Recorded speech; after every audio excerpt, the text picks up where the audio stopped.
I don't know what they're going to call it, Norman, but it Yeah. is not their year. Down in Waco today, the Baylor Bears knocked out Oklahoma, which you didn't have to strain to see that.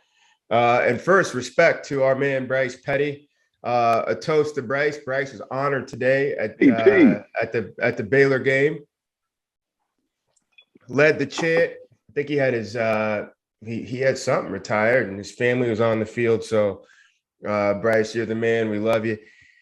But Baylor came out strong. No trickery, Clint. No trickery. No onside kicks. No smoke needed. They ran the ball for 300 yards. The prodigal son got benched. Caleb Williams went in. He got benched. Rattler comes in. They yanked him back out. They put Caleb back in. Oklahoma threw everything they could at Baylor and still went home down 2 touchdowns, driving back up. What is that, I-35? That's how they get back home. So is the Big 12 done? That's how I come all the way down to it. Is the Big 12 done?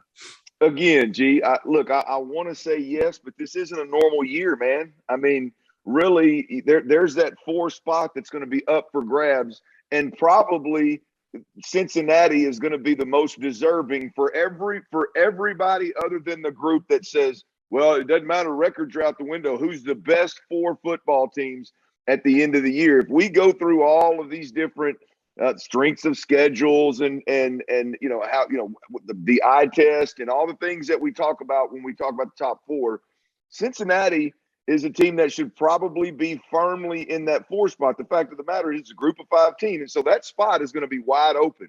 Yeah. And so I say all that to say, man, I think Oklahoma should be out. But if dominoes keep falling the way that they've fallen to this point, OU is going to be in the conversation with the Cincinnati, along with a couple of other big brand college football programs, and any of them have a chance to get in, brother.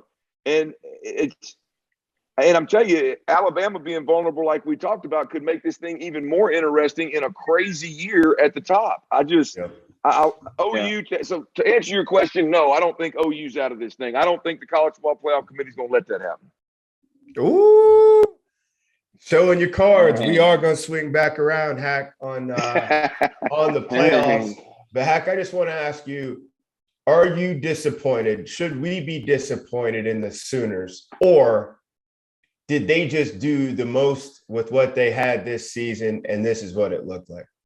Yeah, I mean, I think we all kind of saw it coming, even from week 1 with them. I think they've shown a lot of vulnerability on defense, and offensively – they haven't had that rock as the trigger man. Razorbacks. Yeah. hey, dog, I don't mean. Hey, we got bowl eligible last week, baby. We just got that 7th win right there. My man Pittman's on TV talking about it. Them boys went down to Tiger Stadium and got them one. Huh? Come on, baby. I didn't mean to interrupt you. No, you're good. No, you're good. Go ahead. You ever seen a guy so happy about being bowl eligible, getting 7 dubs? Hey, you're looking at it, baby. Not since I looked at Vanderbilt and Wake Forest a couple years ago doing that. Go ahead, Hack. You said they haven't had a guy that could just stand and deliver it? No, not that they haven't had a guy who could just stand and deliver it. I just feel like when you have 2 guys who have the skill set that both those guys have, and the team hasn't been playing well enough as a whole. I'm talking offense, defense, special teams, to let a guy go in there and make some mistakes without it showing some form of vulnerability, right? No margin for error. Yeah, like those guys, and when you have the ability that those 2 guys have that can play, like you saw what was happening today, they shuffled them a little bit.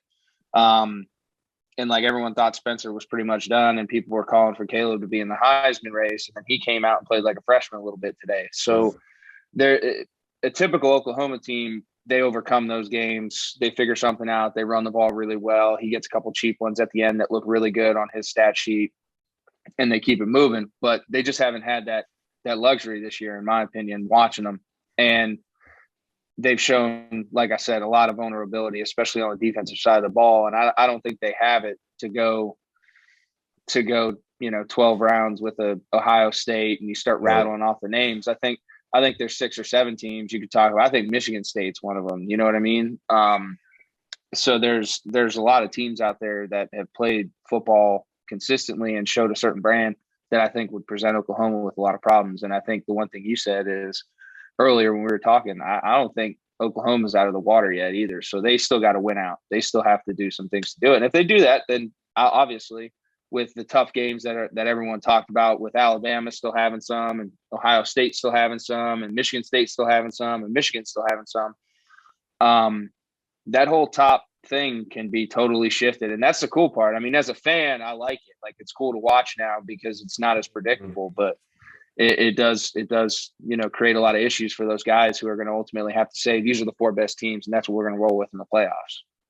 Fellas, here's what I agree with you, Hack, from a standpoint of I don't think OU is one of the top 4 teams in the country. I think they're going to be given the benefit of the doubt because of who they are. And Lincoln 100%. Riley's an absolute mess. We had this conversation a couple of weeks ago when I was on with you guys. Hack, I don't know if you were on or not, but let's be honest. Lincoln Riley was hand-delivered unbelievably gifted quarterbacks that were not only talented on the field, but they were straight A alphas, brother. They walk in and take over every single room. Yep. And he was gifted 3 of them. Hey, tip of the cap to him. I mean, it 4 of them because add Caleb in recruiting. Yeah. Well, I mean, Caleb's his guy, right? I'm talking about guys that somebody else developed. True. When they came to him, they were grown ass men, and they knew how to handle adversity and things of that nature. And now he's got to take a guy that he recruited, and he's got to groom him, and he's got two of his dudes that are homegrown that he brought in and that he developed and was responsible for, and he's shuffling the deck at quarterback. There's nothing worse in the game of football, to me, in my opinion, than when a coach shows that he's not behind a quarterback. Now you got to make moves. Yep. Now, I'm not saying you drag your feet, but in-game moment when one kid struggles, you go to shuffling the deck on them, back and forth.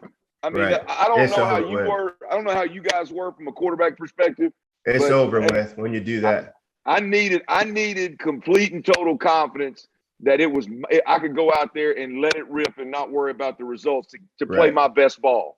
And I just don't think I don't think the program's healthy with him doing that at the quarterback position. So I agree with you. I don't think they're going to win out. But if you're looking for ways to skip the trip to the post office and dodge all the hectic holiday shopping traffic, like Clint Sterner, why not save time and money with Stamps.com? Stamps.com lets you compare rates, print labels, access exclusive discounts on UPS and USPS services all year long. It just makes sense, especially if your business sends more mail and packages during the holiday. Whether you're selling online or running on office or a side hustle, Stamps.com can save you so much time, money, and stress during the holidays. How? By allowing you to access all the post office, USPS shipping services you need without taking the trip and getting a discount you can't find anywhere else. Like up to 40% off USPS rates and 76% off UPS. In 2021, if you're still going to the post office instead of using Stamps.com, it's like taking the stairs instead of riding the elevator. Just going up a couple of floors. Sure, take the steps. Walking up 30 flights a day, you could use a break. And if you spend more time than a few minutes a week dealing with mail and shipping, Stamps.com is your lifesaver. You'll save so much time and money, you'll wonder why you didn't start sooner. So join Stamps.com. Save time, save money this holiday season.